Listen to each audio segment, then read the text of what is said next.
You know that feeling, right? That to get more done, you've got to speed up, think faster, just push harder and harder? Well, what if the exact opposite were true? That's what we're going to dive into today.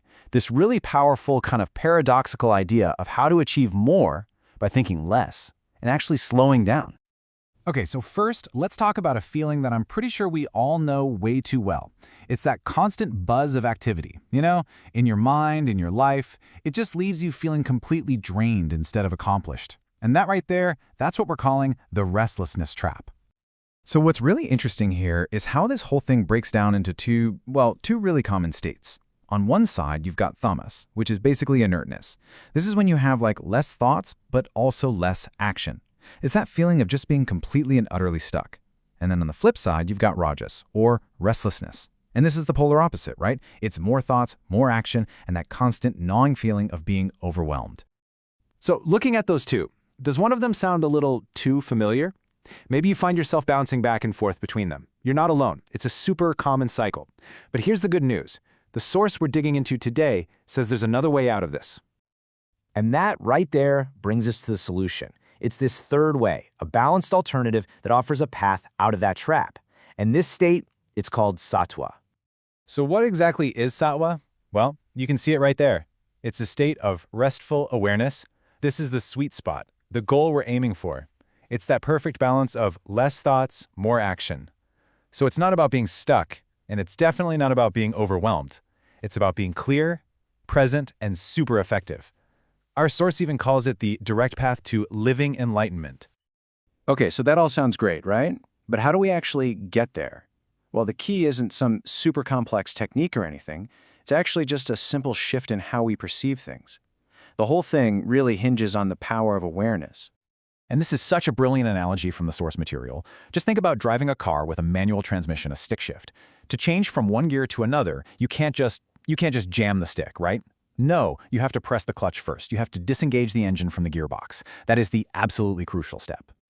And this really breaks that cognitive shift down perfectly. So first, you've got the gearbox. That's your mind, right? It's always engaged with the matter, the stuff of daily life. Then number 2, awareness. That's the clutch. And what does the clutch do? Well, step 3, it disengages the gear from the engine. It disconnects your mind from all that frantic thought. And that's what allows for that smooth, easy shift in step 4 into a state of consciousness. And here's the most important part, maybe the best part. You don't have to force this shift. The simple act of infusing a little awareness into whatever you're doing, that is pressing the clutch. The change just happens. Automatically. Naturally. So this isn't about adding another thing to your already packed to-do list. It's about changing the quality of what you're already doing. So all of this leads us to the central paradox of this whole idea. And it's a phrase that's super memorable and, honestly, pretty profound. I mean, it's such a powerful paradox, isn't it? Our first instinct is always to rush, to hurry up, to get somewhere faster. But this wisdom, it tells us to do the exact opposite. Because think about it, rushing just creates stress and mistakes. But by intentionally slowing down, we become more deliberate, more effective, and we actually end up reaching our goals with way more ease and precision. You know, the speaker in our source material tells this great story. He was asked for the essence of his message in Malaysian, and he remembered seeing this one road sign over and over, so he asked what it meant. And the word, it just meant slow down. And that's when he realized it doesn't matter what language you're speaking, that was the core of the whole message. All right, so we get the what and the why. Now let's get into the how. Let's look at how we can actually build this into a practical, everyday habit. And the instruction, it's just beautifully simple. All you have to do is infuse awareness into everything, not just when you're meditating for 10 minutes, but in every single moment of your day. So what does that actually look like in real life? Well, it's as simple as this. When you're walking, don't just go from point A to point B. Actually know that you are walking. Feel the ground under your feet. Or when you feel a cold breeze, don't just shiver and ignore it. Consciously feel the cold. When a worrying thought pops into your head, instead of getting swept away, just notice it. Observe your own response to that thought with awareness. This next quote, wow, it really drives the point home. It basically says that the size of the action doesn't matter at all. Even something totally involuntary, like a sneeze. If you do it with total awareness, feeling the buildup, the muscles contracting, the release, that single moment can be a profound moment of connection. That's just how powerful this practice can be. Okay, here's a little micro action you can try, like right now.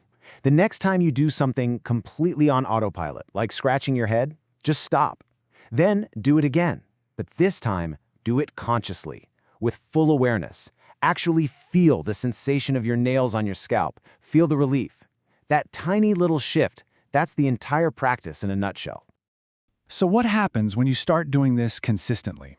What's the ultimate result of infusing your life with this kind of awareness? Well, the result is what our source calls Zen living. And Zen living is the direct result of this practice. It's that perfect state we talked about right at the beginning. Less thoughts, more action. And listen, this isn't some far-off, distant goal. It's described as the immediate result of bringing awareness into your moment-to-moment experience. And the benefits? They're holistic. This state of restful awareness creates what's described as a yogic body and a Vedic mind. So what does that mean? It basically means a body that's relaxed and in flow, and a mind that's clear, sharp, and uncluttered. It's really about bringing your entire being into this beautiful state of harmony.